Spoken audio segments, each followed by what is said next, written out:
Shalom, selamat datang di channel Lentera Iman Kristen. Pada malam hari ini kita ada dalam program Anda Bertanya, Teolog Menjawab. Tema dialog kita pada malam hari ini yaitu, apakah Paulus berdusta? Kita ambil di dalam firman Tuhan yang terdapat di dalam Roma pasal 3 ayat yang ke-17. Firman Tuhan demikian, tetapi jika kebenaran Allah oleh dustaku semakin melimpah bagi kemuliaannya, mengapa aku masih dihakimi lagi sebagai orang berdosa? Ayat ini seringkali dianggap bahwa Paulus sendiri mengakui bahwa ia adalah pendusta. Dan akhirnya banyak orang menyimpulkan bahwa ajaran Kristen merupakan hasil dari kebohongan Paulus. Benarkah demikian? Apakah benar Paulus adalah seorang pendusta? Dan benarkah bahwa ajaran kekristenan adalah merupakan hasil dari dusta Paulus? Malam hari ini telah hadir bersama-sama dengan saya, Bapak Lentera Injil, yang sangat kompeten sekali untuk membicarakan hal ini. Karena kalau kita melihat pemaparan dari beliau, dari Bapak Lentera Injil ini, dalam channelnya Lentera Injil, menunjukkan bahwa Bapak Lentera Injil sangat mumpuni untuk menjelaskan atau untuk membahas, menerangkan tema kita pada malam hari ini. Sekali lagi saya sapa Bapak Lentera Injil. Shalom Pak. Shalom. Shalom. Ya, puji Tuhan. Gimana kabarnya? Ya, puji Tuhan. Baik, sehingga pada malam ini bisa bersama-sama untuk membahas firman Tuhan. Ya, luar biasa Pak, karena malam hari ini kita akan membahas satu topik yang sangat menarik. Dan topik ini atau ayat ini seringkali dipakai oleh saudara-saudara kita yang tidak seiman dengan kita, yang akhirnya menuduh bahwa Paulus adalah seorang pendusta.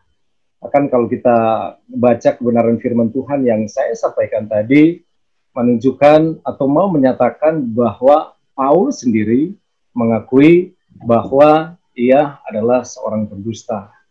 Bahkan dengan ayat ini pula, sebagian orang berani menyimpulkan bahwa ajaran kekristenan itu merupakan hasil dari dusta Paulus.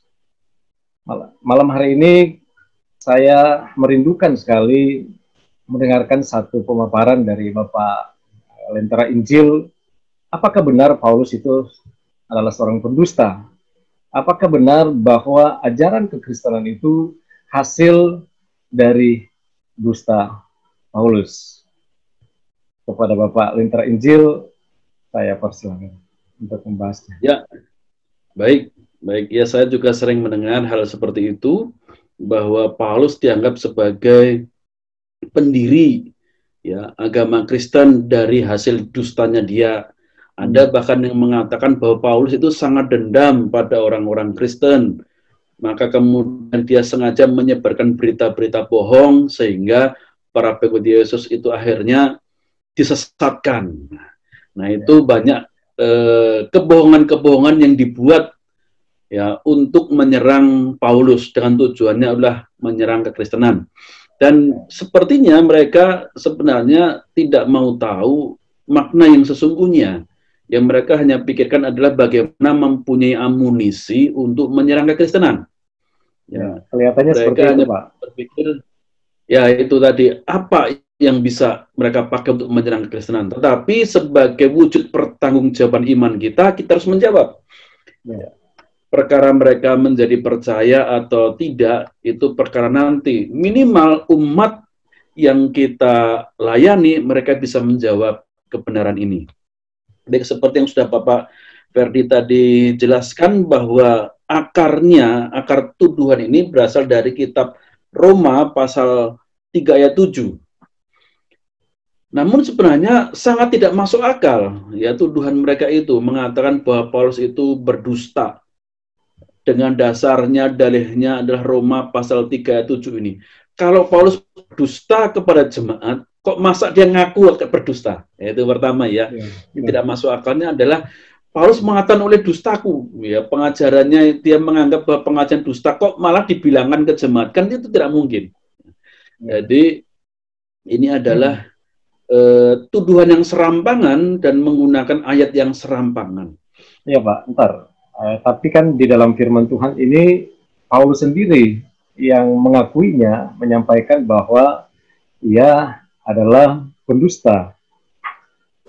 Ya itu tadi ya, kita harus, mari kalau begitu kita kaji bareng-bareng ayat ini supaya kita tidak disesatkan, ya supaya kita tidak disesatkan. Apa sih konteks Paulus mengatakan, ya, oleh dustaku, ya, tetapi jika kebenaran Allah oleh dustaku semakin melimpah baik kemuliaannya, mengapa aku masih dihakimi lagi sebagai orang berdosa? Apa sih konteks dari pernyataan Paulus itu?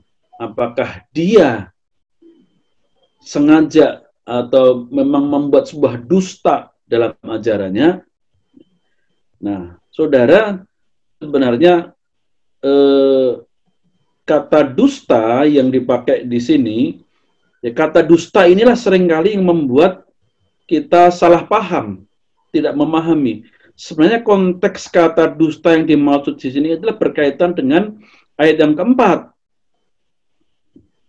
Ayat keempat mengatakan sekali-kali tidak, sebaliknya Allah adalah benar dan semua manusia pembohong.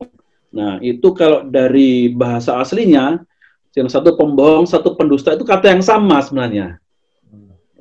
Tetapi karena di dalam bahasa Indonesia itu, satu ayat 4 dikatakan pembohong, satu dikatakan pendusta.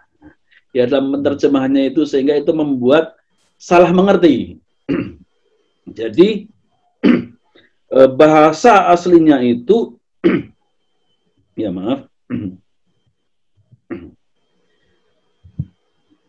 bahasa aslinya untuk dusta itu adalah pseumatos. Ya, pseumatos itulah bahasa aslinya. Baik bohong maupun dusta ini menggunakan bahasa yang sama sebenarnya. Akar kata yang sama itu pseumatos.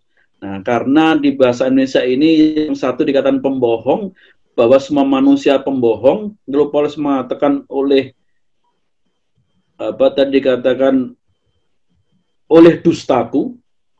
Ya, sebenarnya itu berbicara ketika Paulus mengatakan oleh dustaku itu pengertian bahwa Paulus sebelumnya mengatakan bahwa semua manusia adalah pendusta yang berdosa. Yang berdosa. Jadi karena, ya begitu Pak, jadi karena Paulus mengatakan sebelumnya di pasal yang ketiga ayat 4 ini mengatakan Allah sekali-kali tidak, sebaliknya Allah adalah benar dan semua manusia adalah pendusta atau pembohong. Termasuk dirinya berarti. Dia sendiri juga manusia, maka dia mengatakan aku pun juga pendusta. Jadi aku juga sama gitu. Jadi artinya di sini adalah manusia itu adalah pembohong, berdosa semua di hadapan Tuhan, termasuk Paulus. Ya. Tetapi karena kemurahan Tuhan, ya, sehingga mendapatkan anugerah keselamatan. Bahkan di dalam ayat selanjutnya ditegaskan lagi di ayat yang ke-23, karena semua orang telah berbuat dosa dan kehilangan kemuliaan Allah. Nah, ini sebenarnya. Jadi, di dalam pasal yang sama itu, Paulus itu berbicara bahwa semua orang berdosa. Salah satu tanda berdosa apa? Pembohong. Kata-katanya tidak bisa dipercaya. Kata-katanya tidak memuliakan Tuhan. Termasuk juga dirinya. Lalu Paulus mengatakan, jika oleh dustaku semakin melimpah baik kemuliaannya, mengapa aku masih dihakimi lagi sebagai orang berdosa? Kenapa maksudnya?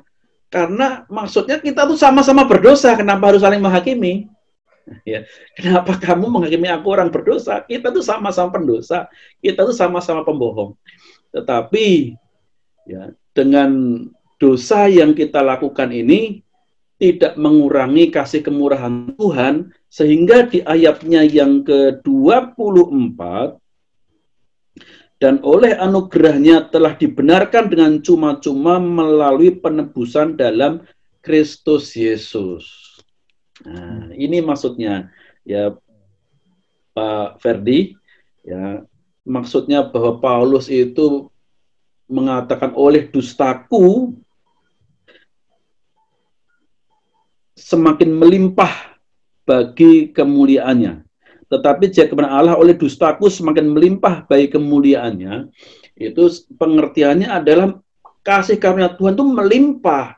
Ya, semakin orang itu berdosa, dia semakin besar mendapatkan pengampunan ketika dia percaya sama Tuhan Yesus.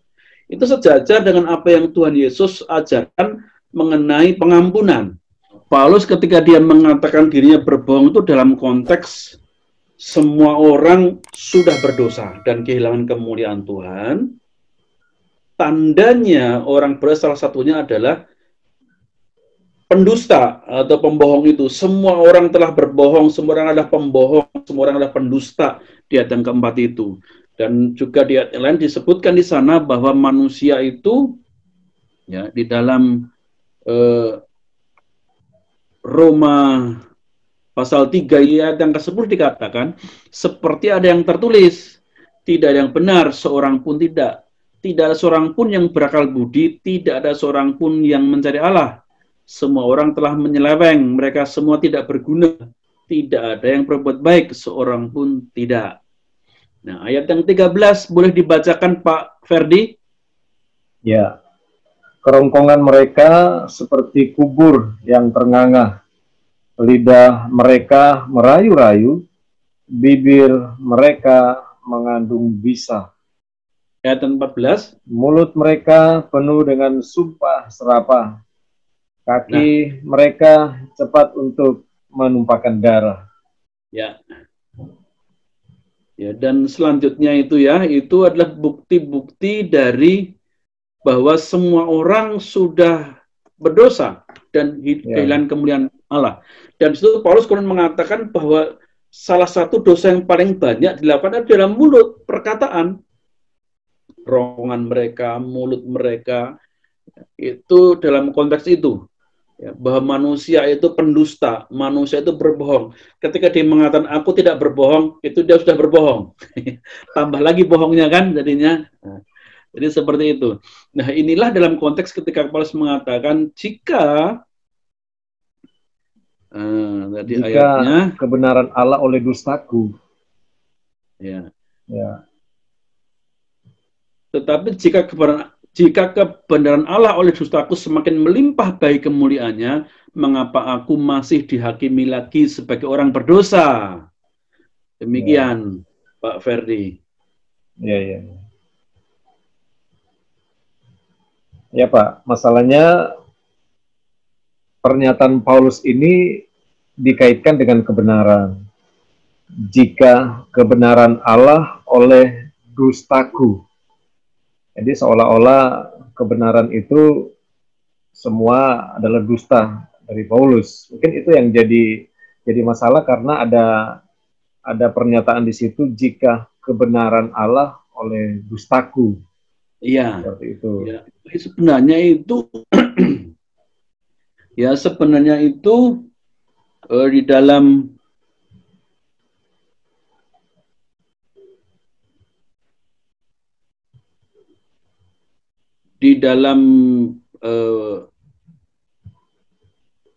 bahasa aslinya itu lebih menunjuk pada sifat. Ya, sifat manusia itu yang berdosa ya, bukan pada tindakan. Ya, dalam bahasa aslinya itu lebih kepada menunjuk kepada sifat ya, sebagai pendusta. Ya, jadi tadi katakan tetapi jika kebenaran Allah oleh dustaku semakin melimpah baik kemuliaan Tuhan. Jadi bukan kebenaran Allah itu dihasilkan oleh dusta Paulus, bukan. Bukan kebenaran Allah dihasilkan oleh dusta Paulus, bukan. Tetapi ayat 5 itu konteksnya. Tetapi jika tidak benar kita menunjukkan kebenaran Allah, Ya, tetapi jika ketidakbenaran kita menunjukkan kebenaran Allah, apakah yang akan kita katakan? Tidak adilkah Allah, aku berkata sebagai manusia, jika ia menampakkan murkanya?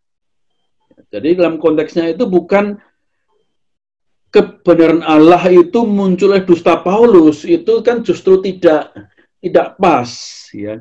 Jadi lebih kepada, tetapi jika kebenaran Allah oleh sifat berdosanya Paulus. Oh, ya, ya. Ya, pada sifat berdosanya Paulus semakin melimpah baik kemuliaannya. Mengapa aku masih dihakimi lagi sebagai orang berdosa? Karena sudah dia memang pendosa, Paulus memang pendosa, tetapi sudah mendapatkan kelimpahan kasih karunia kemuliaan Tuhan. Mengapa masih dihakimi lagi sebagai orang berdosa? Bukankah sudah mendapatkan kasih kemurahan Tuhan, pengampunan di dalam Yesus Kristus? Mengapa harus dihakimi lagi sebagai orang berdosa? Ini maksudnya, ya. Ayat yang kelima itu jelas. Ya, jadi membandingkan antara kebenaran Allah dengan kebenaran kita.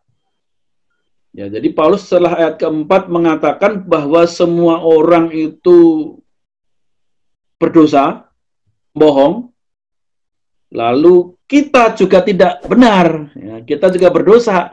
Ayat kelima. Lalu ayat ketujuh, aku pun juga berdosa. Ya, aku juga berdosa. Oleh sifat berdosanya itu, ya, sehingga semakin melimpah bagi kemuliaannya. Artinya kebenaran Allah semakin ditunjukkan. Kebenarannya di mana?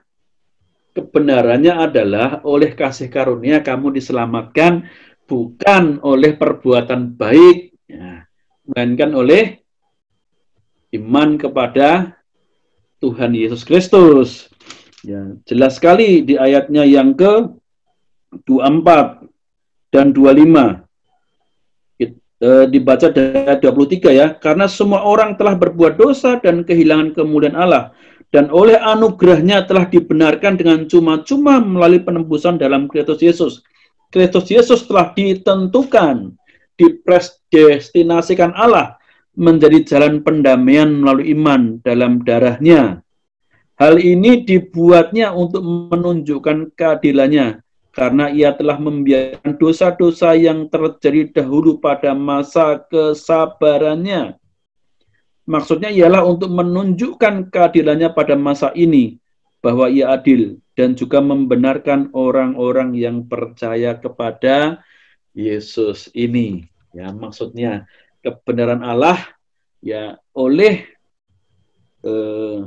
dustanya, oleh sifat berdustanya kita, sifat pembohongnya kita, kebenaran Allah itu semakin melimpah bagi kemuliaannya, karena keselamatan itu bukan hasil perbuatan kita, melainkan kasih karunia-Nya Allah. Begitu, Pak Ferdi. Dari penjelasan Bapak kita sudah menemukan bahwa Paulus menekankan bahwa sifatnya yang berdosa itu, bahwa dirinya yang berdosa, bukan kebenarannya dihasilkan dari dusta Paulus. Begitu, Pak, ya? Betul, ya. Betul, Pak Ferdi.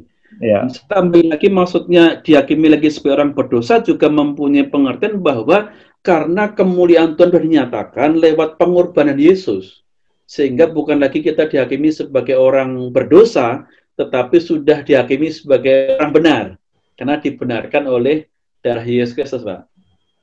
Saya rasa cukup, ya, apa yang sudah saya jelaskan. Mungkin kalau nanti ada dari para pemirsa yang mau bertanya, bisa mengajukan pertanyaan-pertanyaan lagi mungkin melalui channel ini. Dalam pertemuan-pertemuan kita selanjutnya kita bahas lebih mendalam lagi. Begitu, Pak Ferdi. Baik. Terima kasih. Ya, secara keseluruhan saya secara pribadi mendapatkan berkat yang luar biasa dari pemaparan Bapak Lentera Injil. Sebelum kita mengakhiri dialog kita malam hari ini, kira-kira ada yang perlu disimpulkan oleh Bapak Lentera Injil? Kami persilakan. Baik, ya, saya akan memberikan kesimpulan dari pertanyaan polemik yang menjadi tema hari ini mengenai apakah Paulus berbohong. Jawabannya tidak. Tapi bagaimana dengan ayat Roma pasal 37 tadi, ya sudah kita jawab bahwa konteksnya Roma ayat 3, Roma 3 ayat 7 tadi, ya konteksnya Roma 3 ayat 7 tadi adalah bukan kebenaran Allah yang dihasilkan oleh dusta Paulus, tetapi Paulus ya adalah bagian dari umat manusia yang berdosa, yang juga ciri-cirinya adalah sebagai pembohong, ya, itu mendapatkan kasih karunia Tuhan di dalam Yesus Kristus. Jadi bukan oleh kebenaran Allah, jadi bukan kebenaran Allah itu dihasilkan oleh dusta Paulus, tetapi karena sifat berdosanya Paulus itu, maka kebenaran Allah dinyatakan lewat pemberian kasih karunia kemuliaan, yaitu di dalam pengorbanan Yesus Kristus yang memberikan pengampunan. Jadi bukan karena perbuatan baik untuk mencapai kebenaran Allah, tetapi lewat darah Yesus Kristus sehingga kita memenuhi standar kebenaran Allah. Itu yang bisa sampaikan Pak Ferdi. Tuhan memberkati. Baik, terima kasih. Ya, secara keseluruhan saya secara pribadi mendapatkan berkat yang luar biasa dari pemaparan Bapak Lentera Injil yang telah disampaikan malam hari ini. Apakah Paulus adalah seorang pendusta? Apakah kebenaran yang selama ini dipegang dan dipercayai oleh orang Kristen adalah hasil dari dusta Paulus? Dan malam hari ini kita telah mendapatkan pemaparan penjelasan yang sangat baik, yang sangat luar biasa. Dan saya yakin sekali bukan hanya saya secara pribadi yang diberkati dan diperlengkapi. Saya percaya semua rekan-rekan yang mungkin akan menyaksikan tayangan ini pasti juga akan merasakan berkat yang sama atau diperlengkapi seperti yang saya rasakan malam hari ini.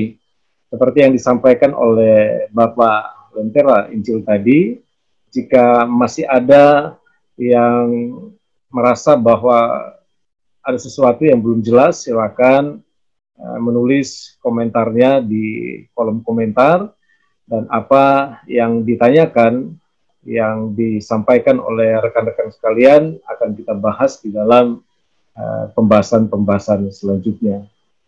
Oleh karena itu, malam hari ini secara pribadi sekali lagi saya menyampaikan terima kasih kepada Bapak Lentera Injil yang sudah berkenan hadir dalam diskusi kita malam hari ini. Yang kiranya apa yang sudah disampaikan oleh Bapak Lentera Injil menjadi berkat bagi kami semua yang akan mendengarkan. Nanti kita akan berjumpa lagi di dalam dialog-dialog selanjutnya, karena ini baru dialog pertama bersama dengan Bapak Lentera Injil, dan masih ada dialog-dialog yang lain. Dan harapan saya Bapak Lentera Injil akan terus berkenan untuk bersama-sama kita berdialog, membahas kebenaran firman Tuhan, terlebih lagi berkaitan dengan hal-hal yang seringkali dituduhkan, yang seringkali dijadikan sebagai satu senjata bagi saudara-saudara kita yang tidak seiman untuk menyerang keyakinan iman Kristen. Sekali lagi, Tuhan Yesus memberkati. Sampai kita bertemu lagi, berjumpa lagi dalam dialog-dialog yang akan datang dengan tema-tema yang menarik, dengan tema-tema yang berbeda, yang sangat memberkati, dan pasti akan memperlengkapi kita semua. Tuhan Yesus memberkati kita semua. Shalom. Shalom.